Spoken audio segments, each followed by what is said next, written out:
Hello viewers, this is your host and friend Vidya Bhushan Dhar once again with you on the latest episode of Tagline with Vidya Bhushan Dhar.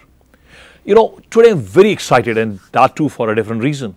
As on today's show, we are not discussing politics or a burning issue, but today we are going on a journey together with a very special guest. Journey on an unknown path, journey to a distant past, journey to know more about ourselves. And fellow viewers, the driver of today's journey is Canada's pride, noted writer, thinker, philosopher, actor, director, news correspondent, speaker, publisher, and now a globally acclaimed writer of his first book, Humanity, the World Before Religion, War and Equality. Viewers, please welcome today's guest, Barry Brown. Barry, welcome to the show. Oh, thank you. I'm very flattered and honored to be here. Thank you very much for that wonderful introduction. Amazing. Before I go further, I would like to tell the viewers more about you. Sure. Barry was born in Toronto. He studied for his undergrad degree at the University of Toronto. Mm-hmm. As a young Jewish man in Toronto, Barry Brown showed an early interest in science and spiritual philosophy, arts and world history. As a student council president, he successfully pressed for an end to his school's practice of sending girls home if they wore pants instead of skirts. That's right.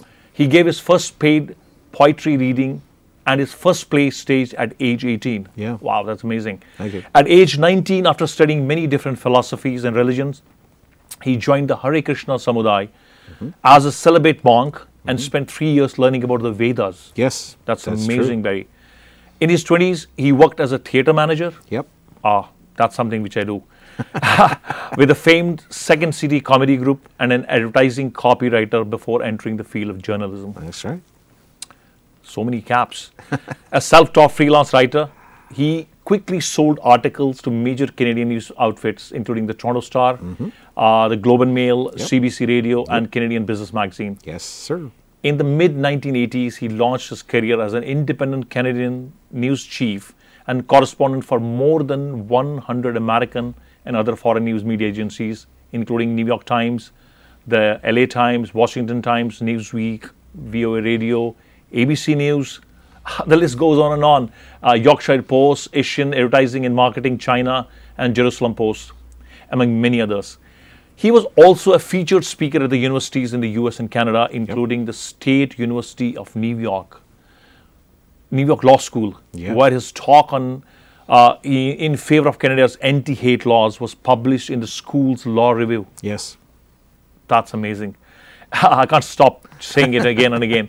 In the 90s and 2000s, he produced and hosted a variety stage show that showcased hundreds of young performers, briefly published his own magazine, and wrote a dozen screenplays. Yeah. I look forward to see some of those. Yeah, me too. And in 2017, after 8 years of research, he completed his widely praised first book, Humanity, the World Before Religion, War and Inequality. Now, his hobbies include watching movies. He has a collection of hundreds of old American movies, listening to diverse kind of music, and you have a big collection of vinyl records. Yeah. Over 1,000? Yeah. He enjoys art galleries, meeting new people, and exploring different cultures. And there's where Barry and me met just last week. Barry, welcome to the show once again. Thank you. So, I've got so many questions about your new book. I mean, I just went through it a little bit, and I'm really amazed. So, Barry, tell me, I have put some questions together. You were a Pulitzer-nominated Canadian journalist, right? Yep. And your new book, which is basically what we call The World Before Religion, War and Inequality. Tell us something about the book. Well, as we were discussing the other day, I started off, I didn't actually set out to write a book. I just wanted to know if Aristotle was right. So about 8 years ago, I came across an obscure quote from the Greek philosopher Aristotle, who said, "The Jewish people are descended from the Brahmin priests of ancient India." Wow. Now, I was real curious about this, in particular because of my three kinds of background. I grew up Jewish. As you said, I was a Hare Krishna monk for 3 years and was initiated as a Brahmin, and I am an investigative reporter. So the first thing I did was I turned to the Bible to see if there was any credibility from the Bible that gave this any grounding. So as you know, the story of civilization in the Bible begins with the Garden of Eden. So according to the book, Eden is a small place in the far eastern part of a larger land called Havilah. So now my question was, well, where was Havilah? So according to the 1906 20-volume Jewish Encyclopedia, more than 2,000 years of Jewish and Christian tradition all agree that Havilah was India. So now I'm in another question. Well, what happened? The Jewish calendar is about 6,000 years old, so what happened in India 6,000 years ago that could have started this tradition and this history? So what happens in India 6,000 years ago is the end of the Mahabharata with the war at Kurukshetra, with this great war that brings down the old Indian civilization. So I began to wonder if these two stories and these two histories, the end of ancient India with this great war and the beginning of the Jewish history with the expulsion of Adam and Eve from Eden, from paradise, whether these were two halves of the same history. So I began to do more research in history and in genetics to see whether the two families were related. And the more I did research, the more I found that they were connected. And as I did more research into war history, I found that according to Scientific American and other sources, there's actually no evidence of organized human war anywhere on Earth before about 6,000 years ago. None, anywhere. So it began to appear that not only were these two histories connected, but the Kurukshetra War of the Mahabharata was really the world's first war ever, like the first real world war. So I began to follow this path, and 8 years of going back and forth, eventually I produced this book. That's awesome. You write in your book that the war that ended with Mahabharata is the same story that begins with the Jewish Bible. Yeah. How did you discover the two histories are connected? Well, as I was saying, I started off with this quote from Aristotle, pursuing the two things together, and I saw that basically Jewish history begins around the same time that ancient Indian history ends. So I began to do some genetic work to see whether the two families were related and whether the original people of the Bible, who are known as the Hebrews, were connected to families like the Yadavas, the royal families involved in the Kurukshetra War. So in Judaism, we have a family line of like what would be considered like born Brahmins, very similar to India. So these are not rabbis. These are part of the family line descended from Moses and Aaron, known as Levites and Cohens. Okay? So these are people, if you're born into that family, then you're considered a born priest in the same way that a Brahmin is born into a family. So one of the genetic markers that show that you're part of this clan is called haplogroup J2. So I looked into Indian genetics, and most Indian people are from a different haplogroup, but some of the ancient tribes do come from haplogroup J, and one of them is the Yadavas. So as we were talking, I contacted some of the top people in Indian genetics who said that all of their evidence shows their studies of the Jewish people of India show that they are connected to Southeast Asia, not the Middle East, and that these two families are likely linked. That's really amazing. It took you like around 8 years to basically for research before you wrote this book. Yes.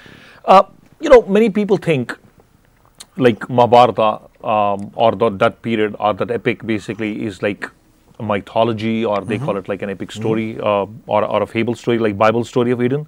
Now, how certain are you that both these stories are based on the relevance? Well, like a lot of stories that are come down to us from thousands of years ago, a lot of things have been changed over the years. The question is, are some of them rooted in actual real events? Some of them may be, but we don't know because there's no evidence.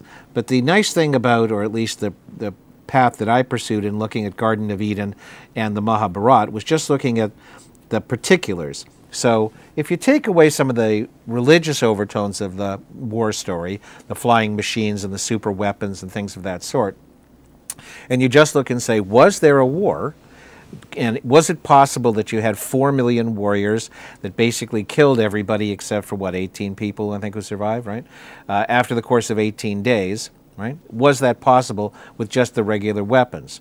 So I did research and I found, okay, so the population of the world around this time, human population, is about 20 to 40 million people, approximately. That's what the estimates are. So given that 70 different nations are involved in this war, according to the book, then it's certainly possible to have assembled 4 million warriors. Could they have killed each other with regular weapons, swords and shields and maces and arrows and that sort of thing in 18 days? Is that possible? Now the book says, I think, that they start off at 18 hours a day, sun up to sundown fighting, and then they go to 24. So I looked up, and there's a battle of ancient Rome, a defeat of the Romans by cannibals Carthaginians called the Battle of Cannae. Okay?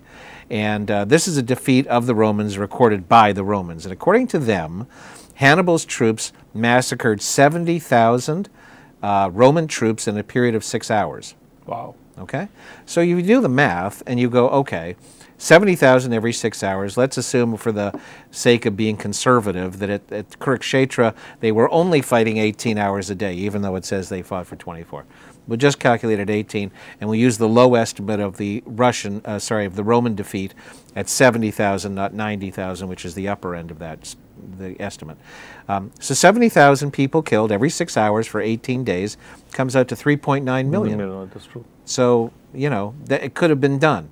All right? And then you look again at the story of the Garden of Eden, and again, if you get rid of the 2 naked people and the talking snake, and you look at the original Hebrew words for Adam and Eve, which can also mean man and woman or men and women. So it wasn't necessarily just that there were 2 people. Okay?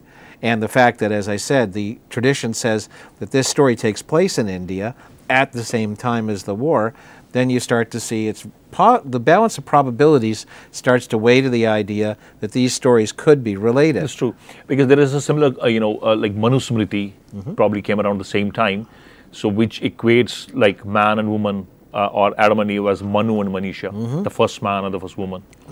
So, I mean, if the Jewish Bible started in India, now what other parts of Jewish history came from India? Wow, now that's good. So, in the Jewish Bible, we tend to think of it as the story of one group of people, but it's actually the story of 4 different but related groups. Okay. So the first 2,000 years, the stories, the history that takes us from Adam and Eve to Noah, take place in northern India, okay, the Havila, okay, this place Havila. Starting about 2000 BC, you have emergence of a second group of people called the Hebrews, and then at about 1300 BC, you have the ancient Israelites, and then finally, at about 2,000 years ago or so, you have the beginning of the Jewish people, okay? Now, if you go back to the Hebrews, what's interesting when you look at the text is that after the Noah story, you suddenly have the emergence of a new group of people that are referred to as the Hebrews. But the book doesn't say where Noah comes from, why these people are called the Hebrews, you know, or exactly where they start off, they start from and end up to. Now the word Hebrew, the derivation of that word, means homeless wanderers who come from the east. Now the Noah story is placed about 2000 BC. So again, I turn to, all right, what was happening in India at 2000 BC? It's the end of the Indus River Valley civilization. Okay? So you start to see that when this place collapses from climate change, which again relates to the Noah story, because it talks about a time of climate change. And Manusmriti also says about something like the same, like, that's right, like Noah's Ark. Yep. So then you see all of these Indo-Semitic people coming out of the Indus and coming into the Mesopotamia area, where the locals call them homeless wanderers from the east, because they're climate change refugees, basically. And what's also interesting is that the Indus has no temples. What they found in the remains, they have no temples, they have no signs of official priests, and they have no royalty.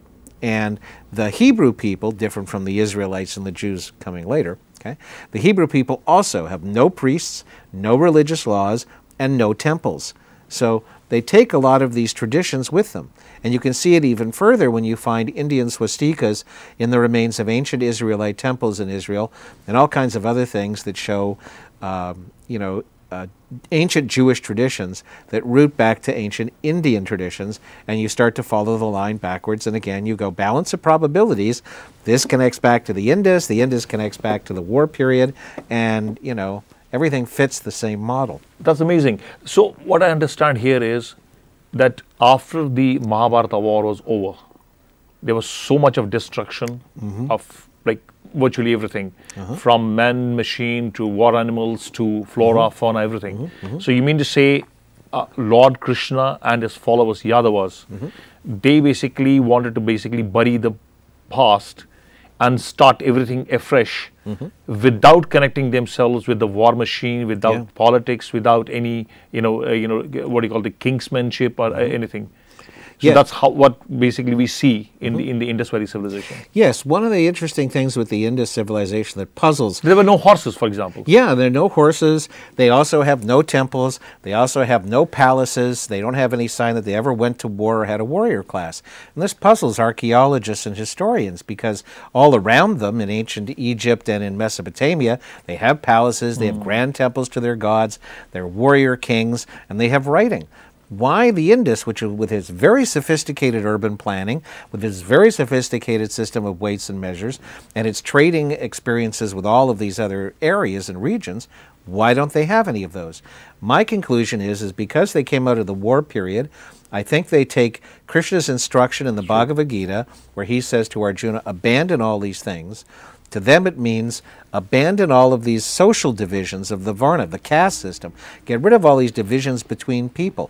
That's what he means. And so when you look at the planning of the Indus, if you think that's what they're doing, they're rejecting all those things, including the horses, which they, as we were discussing, war machines and fancy cars that related to the elites. That's why they get rid of all of those things. And so again, the balance of probabilities are it all makes sense and ties back to the same model, the way of understanding history. So we can very well say that Indus Valley civilization was a role model for today's world. Yes, I think actually there are examples in my book, I mentioned this, examples of sort of democracy 2,000 years before ancient Greece and a multicultural, egalitarian state where everybody's equal, men and women, and all classes of people are treated the same, long before that this came into play in the modern world. That's amazing. And in the West. I was surprised to learn about the David's Jewish star. Yeah. It has got some Indian connection as well. Yeah. So throw some light on that. Okay. So the Star of David is not mentioned anywhere in the Hebrew Bible, and nobody knows its origins. But it gets its name from David, this famous king of ancient Israel. Okay. Now, when I was looking through the history and trying to see what other connections there were that kept following the same, model of history, so it describes what happens in the book. David has a son named Solomon who becomes king. So Solomon builds this grand temple, one assumes dedicated to his father David. And it says in the book that Solomon decorates this temple with a lot of gold, which he gets from a faraway place called Ophir. So doing my research into Ophir, it turns out that Max Mueller, the great historian of ancient India, the German historian, he identifies this place Ophir as a town on the western coast of India, as a trading town on the western coast of India. So around Cochin? No, that's farther south. That's farther. I think this is more north, actually, as I recall. I don't remember the name of the town just offhand. I'd have to look it up. But at any rate, when you look into this town in India, not only is this town in India, but the ruling family of this town back in the day was the Yadavas. It was part of the Yadava family. So it must be Gujarat, the area of Gujarat or somewhere. I assume so. Yeah, that was basically, Dwarka was basically... There you go, near Dwarka. Near Dwarka. Yeah, Dwarka. Exactly. Which is basically now submerged under the sea. Yeah. So it wasn't exactly Dwarka, but it was in that area. area. So now I speculate, but I speculate like this. I go, well...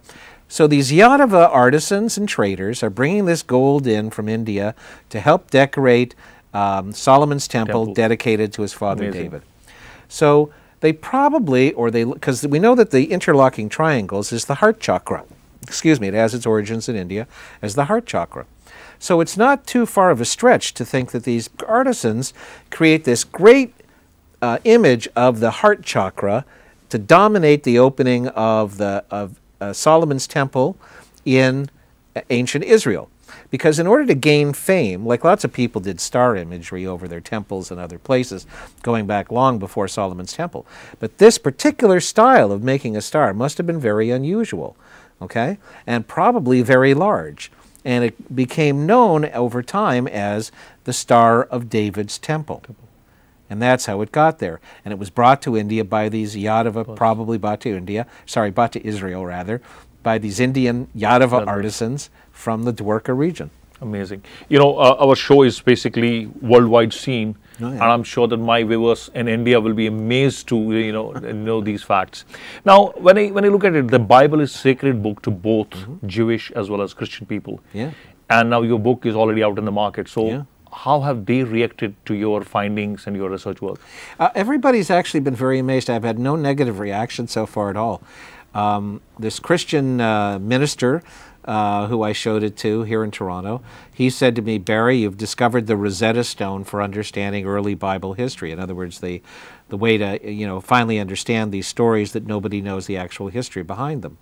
Another early person that I talked to was the Canadian representative of the Israeli Antiquities Authority. So when I was showing him all of this stuff, he said to me, "I don't know if you're right, you might be, but you'll change history if you are." And a Muslim fellow who was the head of Ontario's multi-faith organization, and remember, a lot of the early Bible stories are also sacred in the Quran, right? Adopted in the Quran. So he said, "Congratulations on this masterpiece of research." So everybody so far has been very pleased with the book, and really it answers a lot of questions that otherwise people don't understand where these stories came from. And in the Hindu community, what I've been really flattered by is one of the last talks that I did at a temple. People were telling me they were buying the book not just for themselves, but to give to their children and grandchildren, because it was a way of bridging the generation gap, of showing some of the historical roots and the multicultural global roots of these stories that, as you were saying, most people just take as being mythology and just local to India. Today's world is completely, it's a kind of a quagmire. Like, we are rooted in, clashes, political. There's a war-like situation. The world is sitting literally on a pile of, nuclear weapons. Yeah. We are on a flashpoint. Yeah. We have so much of stockpile of, those weapons that the world can be destroyed multiple times. Yeah. So what do you think this book has for the modern world, for the leaders? What do they take home, after reading this book? That's a very good question. I think one of the problems in the world today is we buy into a lot of the, if I may say, propaganda that we get from the media and various academic sources that try to tell us over and over again that people are naturally warlike, that we're born to be suspicious of strangers, and that human evolution has been a product of superior groups over inferior groups over time. And none of those things really are true. Of the 8 million species of life on Earth, or 9 million I think it is, only 3 go to war. And of those 3, some ants, some chimpanzees, and some people. Of the 3, people are the least warlike. There actually, as we were talking about before, there's no evidence of human war anywhere on Earth before about 6,000 years ago. If you look at the cave paintings, for example, the prehistoric cave paintings, so they're basically the newspapers and Instagram of the period of human history from about 40,000 years ago to 10,000 years ago. And you will not find an image of human-on-human conflict in any of them. Humanity has been developed because we work together. We shared information. True. It's all about cooperation. That's how we evolved. We didn't start off with ignorance and then proceed to intelligence. We started off with intelligence and then began to give up our intelligence to certain teachers and others who would tell us, oh, just the gods did it, but that's later, or tell us other things like it's always been a superior group. But the ancient history, from 99.9% of the history before the First War, shows it's quite the opposite. It's cooperation, it's sharing. That's how we created common languages. I mean, even before Homo sapiens, our particular branch, you can find evidence of long-distance global trade, long-distance trade going on between different types of ancestral humans in southern Africa 500,000 years ago. Now, in order to have regular long-distance trade, you have to have a common language so that you can make arrangements. And in order to have a common language, you have to have a common culture first. So the original thing that begins humanity and human civilization is things we share in common. And if people around the world, if the leaders and the ordinary people began to realize this again and understand that it's working together that provides solutions to problems, working together is how we advance everything. If you go to any of the big corporations or the scientific centers in the world, you'll find people from all over the world there sharing their ideas because everybody knows if you pick the best of everybody, you get much better results than if you just narrow yourself down. That's true. And that takes me back basically to Bhagavad Gita once again, because where Krishna proclaimed that this whole world is one family. Yes. What we call the Vasudeva Kutumbakam. I mean, this whole world is Vasudeva, which is Lord Krishna himself, is his family. Yeah. So, I mean, the lines, the political lines, the war machine has actually divided humanity. Yeah. Otherwise, like, we are all one. Yeah. This whole thing is so mesmerizing that I don't want to basically like waste any more time and just go back and read this book once again. You know, I just went through a little bit here and there, but now I want to read this book in one breath. Thank you. So, my concluding question is to you, Barry, like, what is your contribution to the community? Well, you know, sometimes people ask me, as another way of your earlier question, what I hope to accomplish with the book.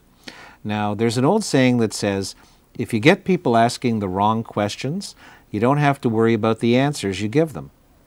Well, I love asking questions, and I hope that if my book gets people asking their own new questions, then I've done my job. Absolutely. When you ask, you basically get to know more. Yeah. So, thank you so much, Barry. It was such a pleasure walking in this amazing journey with you. Viewers, I once again would like to tell you that this book is available on Amazon. It's available in chapters for the Canadian readers. And I want everybody of us to basically buy this book and read it and take themselves to a journey, which will unfold many questions which Barry's research has basically, brought to us. Thank you so much, Barry, once again. And one last question. Has this book been translated in any other languages so far? No, but I hope it will be eventually. Yeah, I mean, we have a huge Hindi-speaking and Hindi-writing, intellectuals here in Canada, and I hope like you will find somebody who can translate it in Hindi and then many other languages. Thank you very much. Thank you so much for coming to the studio. A pleasure. And viewers, this is Vidya Bhushan Dhar once again thanking all the viewers for basically, walking with me in this journey.